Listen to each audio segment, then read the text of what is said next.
नमस्कार दोस्तों, आज हम लोग पढ़ने वाले हैं सिंधु घाटी सभ्यता का। ये टॉपिक था हमारा जिसका नाम था कालीबंगा सभ्यता।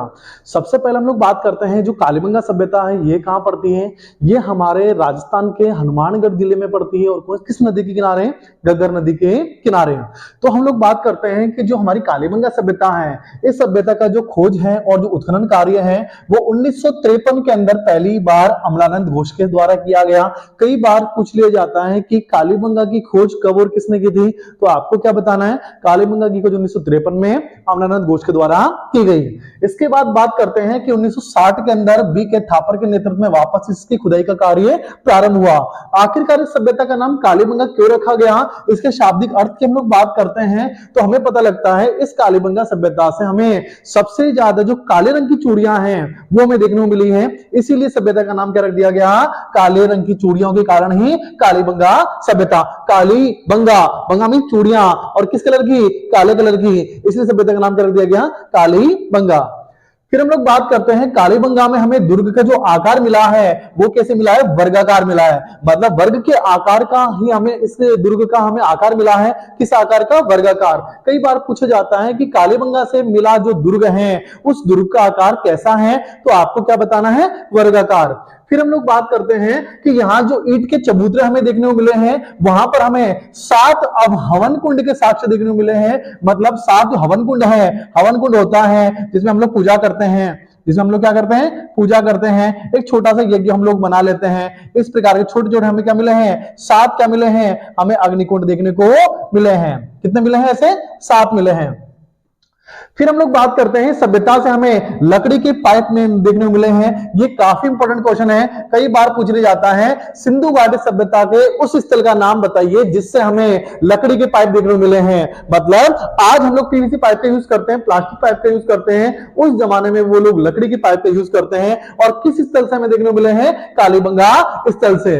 आखिरकार बात करते हैं यहां से हमें जुते हुए खेतों के क्या मिले हैं, साक्ष्य मिले हैं। जुते हुए खेतों के साक्ष्य मिले हैं। कम दूरी पे हमेशा क्या बोया जाता था, चना बोया जाता था, और अधिक दूरी पर क्या बोया जाता था, सरसों बोया जाता था। कई बार यह भी पूछ लिया जाता है सिंधु घाटी सभ्यता के उस स्थल का नाम बताइए जिनसे हमें दोहरी फसलों के प्रमाण मिले हैं, जहां पर समकोण पर काटती हुई रेखाएं हमें देखने मिली है। मतलब समकोण पर काटती हुई एक हल फसल ऐसे बोई गई है और दूसरी फसल ऐसे बोई गई है, तो समकोण पर काटती हुई जो फसलों के प्रमाण मिले हैं वो हमें कहां से मिले हैं, कालीबंगा स्थल से। आखिरकार बात करते हैं यहां से हमें कई प्रकार की जो मोहरें मिली है और उन मोहरों की जो आकृति है वो बेलनाकार है। कैसी है, बेलनाकार। और इसी प्रकार की जो हमें मोहरें मिली है वो कहां से मिली है, मेसोपोटामिया से।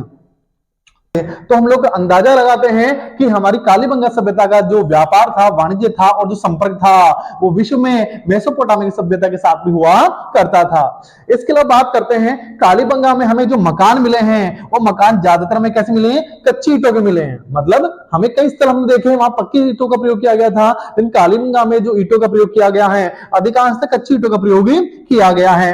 इन मकानों में जो किवाड़ लगे पड़े हैं, जो गेट है, एक पलड़े के गेट मिले हैं। मतलब जिस प्रकार से हम लोग देखते हैं एक पलड़े के गेट जो देखने मिले हैं, जो गेट सीधा एक दीवार की ओर लग जाता है। ज्यादातर हमें जो गेट हैं वो हमें क्या मिलते हैं, 2 पलड़े के देखने को मिलते हैं। आज जो हम खोलते हैं तो बाहर की ओर खुलते हैं या अंदर की ओर खुलते हैं, लेकिन यहाँ पर जो गेट मिले हैं आज के वर्तमान आधुनिक जमाने में जो गेट मिलते हैं, जो एक पलड़े का गेट होता है जो दीवार पे चिपक जाता है, उसी प्रकार के एक पलड़े के हमें किवाड़ मिले हैं, गेट मिले हैं। तो ये भी कई बार पूछा जाता है कि सिंधु घाटी सभ्यता के उस स्थल का नाम बताइए जिससे हमें एक पलड़े के गेट मिले हैं, तो आपको क्या नाम बताना है, कालीबंगा सभ्यता।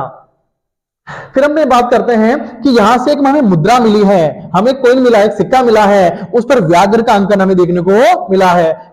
फिर हम लोग बात करते हैं यहां जो कई प्रकार के मृदभांड देखने को मिले हैं। बार बार हम लोग पढ़ते हैं मृदभांड, मृदभांड का मतलब होता है मिट्टी के बर्तन। और यहाँ जो मिट्टी के बर्तन है वहां पर हमें उस पर किस प्रकार की कलाकारी की तस्वीर देखने को मिली है, किस प्रकार के चित्र देखने को मिले हैं, तो एक सिंग वाले देवता का चित्र देखने को मिला है। तो ये एक बड़ा इंपॉर्टेंट क्वेश्चन है कि सिंधु घाटी सभ्यता के उस स्थल का नाम बताइए जहां से हमें एक सिंग वाले देवता का चित्रण मिलता है, तो वो कौन सा है, कालीबंगा स्थल।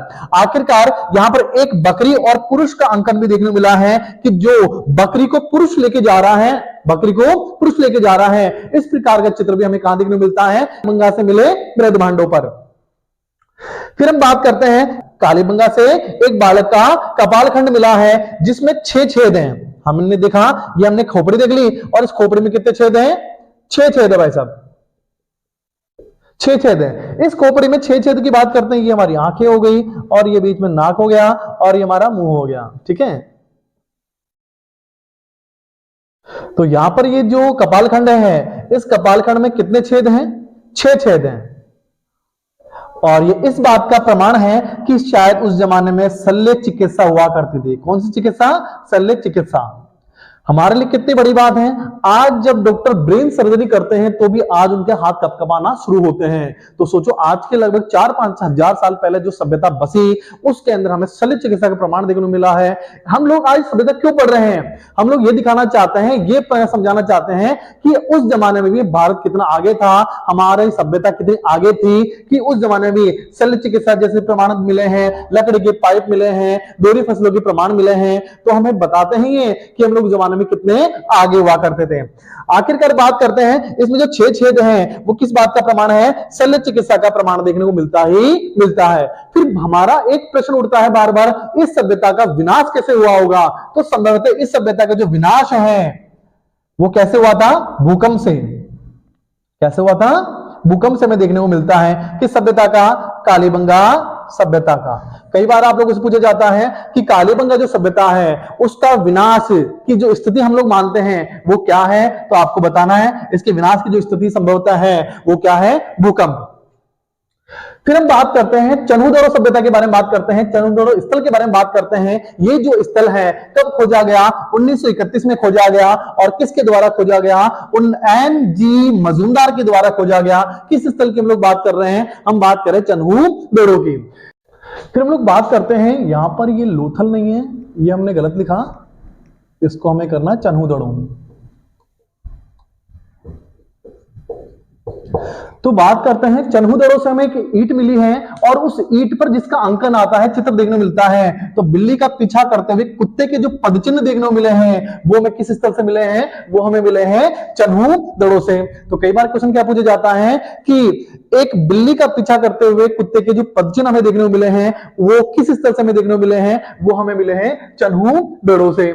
आखिरकार बात करते हैं सौंदर्य प्रसाधन की। जब हम लोग बात करते हैं तो हमें यहाँ पे लिपस्टिक के प्रमाण देखने को मिलते हैं, जो औरतें यूज करती हैं लिप्स पर, लिपस्टिक की हम लोग बात करते हैं। तो लिपस्टिक के जो प्रमाण कहां से मिले हैं? वो मिले हैं चन्हू-दड़ो नामक स्थल से।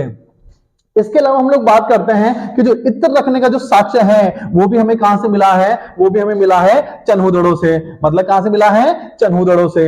इसके अलावा यहां से एक मुद्रा हमें मिली है, और उस मुद्रा पर 3 घड़ियालों का अंकन है। किसका अंकन है? 3 घड़ियालों का अंकन है, और 2 मछलियों का अंकन है। तो यहां पर भी लोथल ये गलत लिखा, हमें देखना है यहां पे चन्हू-दड़ो।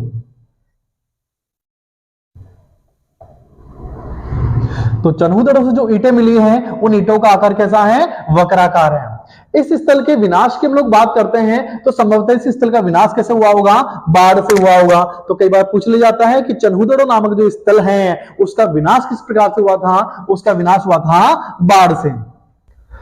फिर हम लोग बात करते हैं सभ्यता का एक और स्थल हमें देखने को मिलता है जिसका नाम है रोपड़। तो याद रखना कि पंजाब में सतलज नदी के किनारे हमें यह सभ्यता स्थल देखने को मिलता है जिसका नाम है रोपड़। आखिरकार इसकी जो खोज है, खोज कब की गई? 1953 और 54 में इसकी खोज की गई। किसके द्वारा की गई? यज्ञदत्त शर्मा के द्वारा इसकी खोज की गई। कई बार पूछा जाता है कि जो रोपड़ है, रोपड़ की खोज कब और किसने की थी? तो रोपड़ की खोज 1953-54 में यज्ञदत्त शर्मा के द्वारा की गई। आखिरकार सबसे पहले स्वतंत्रता के बाद में बात करते हैं जब हमारा देश आजाद हो गया और कई सारे स्थल है जो पाकिस्तान चले गए। मोहनजोदड़ो की बात करते हैं, हड़प्पा की बात करते हैं, और भी बड़े बड़े नगरों की बात करते हैं। सारे स्थल हमारे कहां चले गए? पाकिस्तान चले गए। तो हमें ऐसा लगा कि अब हम लोग जो खुदाई करेंगे कैसे कर पाएंगे? सिंधु सभ्यता के स्थलों की कैसे जानकारी कर पाएंगे? तो स्वतंत्रता के बाद में पहली बार जिस स्थल को खोजा गया वो कौन सा था? रोपड़ था। आखिरकार स्वतंत्रता के पश्चात सबसे पहले खुदाई यहीं पर ही की गई। यहां पर का रोचक तथ्य का क्या है कि रोपड़ से मानव के साथ में, किसके साथ में? मानव के साथ में कुत्ते के दफनाए जाने का हमें साक्ष्य देखने को मिलता है। इस संसार में कहा जाता है जो सबसे वफादार होता है वो कुत्ता होता है। आज हम लोग कुत्ता पालते हैं, उस जमाने में भी सिंधु घाटी सभ्यता के स्थलों में भी हमें जो मानव के साथ में उसके वफादार कुत्ते के दफनाए जाने के जो प्रमाण देखने को मिले हैं वो किस स्थल से हैं? वो है हमारे रोपड़ स्थल से। इसके अलावा यहां से हमें एक तांबे की कुल्हाड़ी देखने को मिली है, जो हमें तांबे की मिली है। आखिर आज की कुल्हाड़ियां अधिकांश लोहे की देखने को मिलती है, लेकिन यहां पर जो हमें कुल्हाड़ी मिली है वो कैसी है, वो तांबे की देखने को मिली है। इसके अलावा यहां पर जो मुद्राएं मिली है, सिर्फ यहां से एक मुद्रा की प्राप्ति हुई है और कई सारे स्थल हमें देखने को मिले हैं, वहां पर कई सारी मुद्राएं मिली हैं, लेकिन यहां रोपड़ से हमें सिर्फ एक ही मुद्रा देखने को यहां पर मिली है। दोस्तों आपने कालीबंगा पढ़ा, रोपड़ पढ़ा, चनहुदड़ो पढ़ा, आप इनको अपने नोट्स में उतारिए, फिर हम लोग और टॉपिक्स को कवर करते हैं।